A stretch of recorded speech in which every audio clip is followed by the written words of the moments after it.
आज हम career sense multiple access यानी कि CSMA का अभ्यास करने वाला है। सबसे पहले मैं तुम लोग को बताऊंगा कि प्रॉब्लम क्या एग्जैक्टली और उसके बाद हम ये समझेंगे कि CSMA उस प्रॉब्लम को कैसे सॉल्व करता है। ठीक है, देखो, मान लेते हैं कि ये एक कॉमन मीडियम है। मान लेते हैं कि एक ऐसा कॉमन मीडियम है जहाँ पे अलग अलग नोड्स डेटा ट्रांसमिट कर सकते हैं। अब नोड ए आता है और डेटा को ट्रांसमिट करता है। अब नोड ए ने ये जो डेटा को ट्रांसमिट किया है, ये डेटा रिसीवर को मिलने से पहले ही नोड भी पिक्चर में आता है और वो भी अपना डेटा ट्रांसमिट कर लेता है।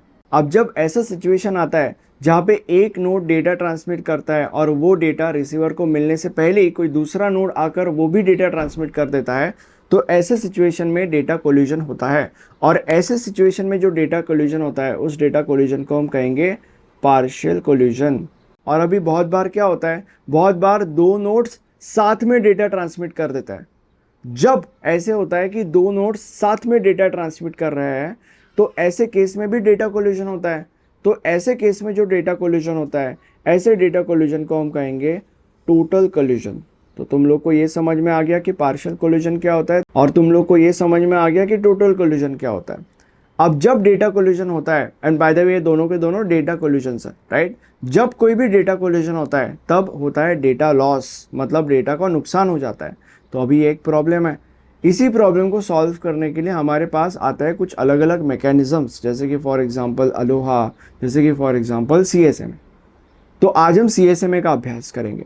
ठीक है, सबसे पहले तुम्हें यह समझने की ज़रूरत है कि अलोहा में ऐसा क्या प्रॉब्लम था जिसकी वजह से हमें CSMA की ज़रूरत महसूस हुई। अलोहा के अंदर क्या था?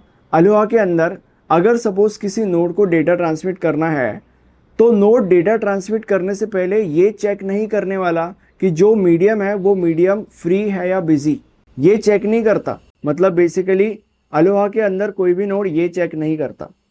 But at the same time when it comes to CSMA के अंदर अगर किसी नोड को डेटा ट्रांसमिट करना है, तो डेटा ट्रांसमिशन से पहले वो नोड ये चेक करेगा कि जो मीडियम है वो मीडियम फ्री है या बिजी। ठीक है, अगर वो मीडियम फ्री है तो वो नोड डेटा ट्रांसमिट करेगा, और अगर वो मीडियम बिजी है तो वो नोड डेटा ट्रांसमिट नहीं करेगा, वो नोड रुक जाएगा। ठीक है, तो basically this is the major difference between ALOHA and CSMA। Now when it comes to CSMA, इसके अंदर हमें तीन चीज़ों का अभ्यास करना ज़रूरी है। पहली चीज़ है वन परसिस्टेंट, उसके बाद नॉन परसिस्टेंट और उसके बाद P persistent. There is also something called as O persistent, but ये तुम्हारे like most of the universities के सिलेबस में ओ परसिस्टेंट नहीं होता। बट अगर तुम्हारे सिलेबस में है तो मुझे फटाफट कमेंट सेक्शन में बता सकते हो, मैं उसके ऊपर फटाफट लेक्चर बना दूंगा, या तो मेरे नोट्स के अंदर वैसे भी वो टॉपिक अवेलेबल आपको मिल ही जाएगा। अब again when it comes to CSMA, तीन चीज़ों का अभ्यास करने की हमें ज़रूरत है। सबसे पहले हम ये देखते हैं अभी कि वन परसिस्टेंट क्या होता है। अब वन परसिस्टेंट के अंदर क्या होता है? वन परसिस्टेंट के अंदर कंटिन्यूअसली ये चेक किया जाता है कि मीडियम फ्री है या नहीं। जब तक मीडियम फ्री नहीं हो जाता तब तक ये चेक किया जाएगा कि whether the medium is free और नॉट। और जिस वक्त मीडियम फ्री हो जाएगा उस वक्त जो नोड है वो डेटा ट्रांसमिट कर देगा। ये वन परसिस्टेंट का प्रोसेस होता है। अब यहाँ पे एक प्रॉब्लम है, और वो प्रॉब्लम ये है कि तब क्या होगा जब दो या दो से ज़्यादा नोड्स एक ही समय पे ये सेंस कर लेंगे कि द मीडियम इज फ्री। अगर ऐसा हुआ तो वो दो या दो से ज़्यादा नोड्स तो डेटा ट्रांसमिट कर देंगे, और अगर ऐसा हुआ तो it would lead to data collision. तो ये वन परसिस्टेंट का प्रॉब्लम है। ठीक है, अब अगर डेटा कोलिजन होता है वन परसिस्टेंट के अंदर, तो जो सेंडर है वो एक रैंडम समय के लिए रुकता है, और उस रैंडम समय के बाद जो वन परसिस्टेंट का पूरा प्रोसेस है वो वापस रिज्यूम हो जाएगा। ठीक है, या वो प्रोसेस वापस चालू हो जाएगा। ठीक है, तो ये वन परसिस्टेंट है। अब हम ये समझते हैं कि नॉन परसिस्टेंट का मतलब क्या होता है। अब नॉन परसिस्टेंट के अंदर क्या होता है, सबसे पहले तुम्हें ये समझने की जरूरत है कि नॉन परसिस्टेंट को हम जीरो परसिस्टेंट भी कहते हैं। ठीक है, और इसके अंदर क्या होता है ये समझने से पहले मैं चाहता हूं कि तुम थोड़े से प्रॉपर वर्ड्स यूज करो। अभी तक जो जो चीजें मैंने कही उनको थोड़ा सा इग्नोर करो। And the proper words are busy channel, idle channel, busy channel, idle channel, continuous sensing, sense and transmit, these are the proper words. ठीक है, अब मैं तुम लोग को ये बताता हूं कि नॉन परसिस्टेंट के अंदर क्या होता है। नॉन परसिस्टेंट के अंदर सबसे पहले ये सेंस किया जाता है कि whether the channel is free और नॉट। अगर चैनल फ्री है तो डेटा को ट्रांसमिट किया जाता है, बट अगर चैनल फ्री नहीं है तो एक रैंडम अमाउंट ऑफ समय के लिए वेट किया जाता है। अब ये जो रैंडम अमाउंट ऑफ समय है, इस समय के दौरान जो चैनल है उसको सेंस नहीं किया जाता, ये नहीं देखा जाता कि whether the channel is free और नॉट। और जब वो रैंडम अमाउंट ऑफ टाइम खत्म हो जाता है, तब उसके बाद वापस ये चेक किया जाता है या ये सेंस किया जाता है कि whether the channel is free और नॉट, एंड देन ये पूरा का पूरा जो प्रोसेस है वो वापस रिपीट होता है, जैसे कि यहाँ पे इस डायग्राम में दिखाया गया है। अब इससे क्या होता है, इससे ये होता है कि डेटा कोलिजन के जो चांसेस है वो बहुत हद तक रिड्यूस हो जाता है। अब हम अगले मेथड के ऊपर जंप करेंगे, which is P persistent.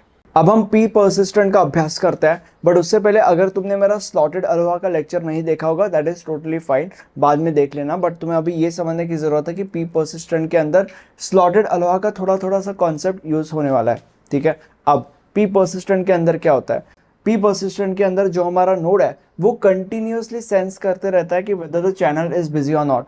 If the channel is busy, उस केस में उस नोड का उस चैनल को सेंस करना चालू रहेगा कि वो चैनल फ्री है या नहीं। तो अगर चैनल बिजी है तो क्या होगा, मैंने तुम लोग को बता दिया।